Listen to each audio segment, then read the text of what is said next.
Hi there, Pisces, and welcome back to Star-Lord's Tarot. This is your tarot forecast for the week of September the 6th through to the 12th. I went ahead, shuffled the cards, laid them all out. Let's see what's going on for Pisces.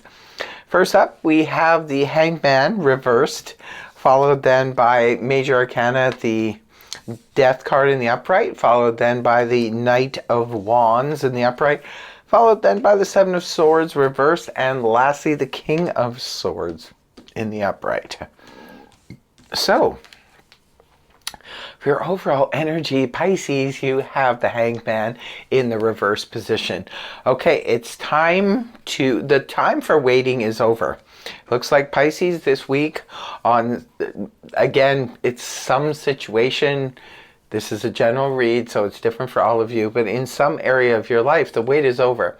The Hanged Man in the upright position points to sometimes having to wait on others to, you know, get back to us, get a hold of us, blah, blah, blah, blah, blah, blah, blah, blah. Sometimes it's about, you know, we ourselves are pulling the reins back because we are trying to look at a situation from a different perspective. But when the Hanged Man is in the reverse position like it is right now, this is where we're done with that. So maybe some of you guys are, you have finished contemplating things, looking at things from a different perspective, and now you're ready to just move forward with something. Others of you, this could be that you had to wait. Sometimes we have to wait to hear back from this place. We have to wait for permits. There's a lot of times, especially lately, everybody I talk to seems to be waiting on something, waiting for something in the mail, waiting for... But the wait is over now this week, Pisces. So there's a level of moving ahead with something. And now, right at the beginning of the week, we do have the Death card in the upright position, which represents transformation, changing something or bringing it to its natural end. This is the Scorpio energy. Some of you could be dealing with a Scorpio. It's the Scorpio energy because it's the phoenix rising from the ashes of what has, you know, crumbled because it's no longer workable. Now, that's the whole point of the Death card energy. It's about walking away from something that we realize we cannot fix, we cannot, you know, put it back. It's like Humpty Dumpty, we can't put it back together again.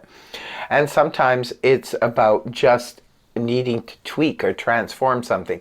Sometimes we're in relationships where it's relentlessly difficult to keep going on in this relationship.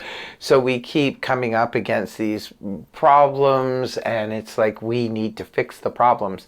This is where a transformation comes in. We need to transform something or we need to let it go.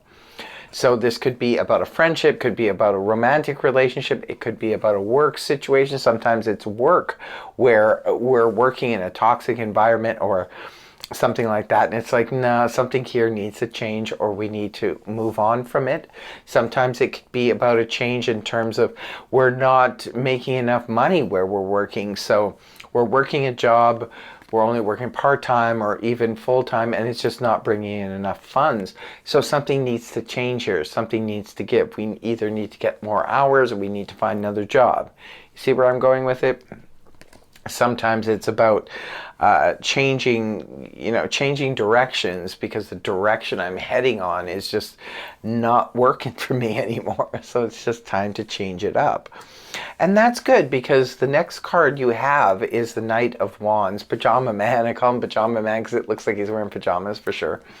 And it's the Knight of Wands is an offer that comes through sometimes out of the blue. This is a court card, could be representing a person. If it's representing a person, this is fire energy, Aries, Leo, Sag, Sun, Moon, Rising, male or female. Now, it could be for some of you, this could be a romantic. If you're single and looking, this person could be Quicksilver, just comes in out of the blue and just like, whoa. Can be a fire sign, but can be any sign. It's just about the energy, the energy of the Knight of Wands, which is swift. It's impetuous. It's impulsive. So this could even for some of you represent a friend. We all have that friend who just, you know, shows up sometimes and is like, whoa, just out of the blue, calls you on a Sunday, said, I'm rolling through town on Monday, meet me for coffee, or I'll be at your house. It's that kind of energy. Sometimes it could be somebody who's really adventurous, really fun, who's making this offer. It can sometimes represent like a quick sale. If you have something up for sale, your home, your business, your car, or something like that, it could be an offer coming in. But this energy doesn't stick around too long, so you can't deliberate. You must give them an answer pretty soon. So that's the whole thing. Also, too, the Knight of Wands can be a very like passionate energy. Maybe for some of you, this could be somebody who's really passionate about you, Pisces, and they want to come towards you. And, you know, they could sometimes want to go on an adventure. The Wands do also represent travel. So maybe for some of you, it's an offer to travel. They could be traveling to see you, or you could be traveling to go see them. So this is, or even traveling with them, because this Knight of Wands is quite the adventurer. Now, moving towards the weekend, we have the Seven of Swords in the reverse position. Seven of Swords in the upright position can point to that little scoundrel, could be trying to, you know, steal your identity, steal your ideas, steal something. I hope that's not the case, but it could be. It does happen. But if that's the case, when it's in reverse, this could indicate the thief gets caught. So that's good news. Sometimes the Seven of Swords, a lot of times actually, the Seven of Swords represents trying to avoid something. This could be where someone or a group of people tried to avoid us, or we tried to avoid them. But when the card is reversed, this is where we can no longer avoid it, or we no longer choose to. Sometimes it's like, okay, I feel like just digging in and dealing with this situation, or this person, or this group of people. So this could be about no longer avoiding that and just, you know, putting your cards on the table and say, this is what it is and this is what I'm going to do now. I'm not going to keep, you know, sticking my head in the sand and pretend that this isn't happening. I'm going to do something about it. And that's good. I like the Seven of Swords in reverse if it's referring to that. Well, I mean, in reverse, it's much better than upright anyway, but I really like that energy where we're finally dealing with something, because sometimes we can only put off things for so long and then eventually, you know. So it's best to just sort of grin and bear it, deal with it. And it looks like you could be dealing with it, whatever the situation is. Whether even if it's this, you know, crazy Knight of Wands, it's like a situation maybe you've been trying to avoid. But remember, it's time to transform something, Pisces. And then the last card you have is the King of Swords in the upright position. Well, this is another core card. This time it's representing air energy, Gemini, Libra, Aquarius, Sun, Moon, or Rising, male or female. But the King of Swords can also sometimes represent people in a certain profession. And the King of Swords is, you know, associated with either like surgeons, people in the military. It can be a police officer. It can be a lawyer or an arbitrator, or someone who's speaking on our behalf. So it could be, maybe it's time you're no longer avoiding dealing with getting a lawyer or lawyering up or something like that.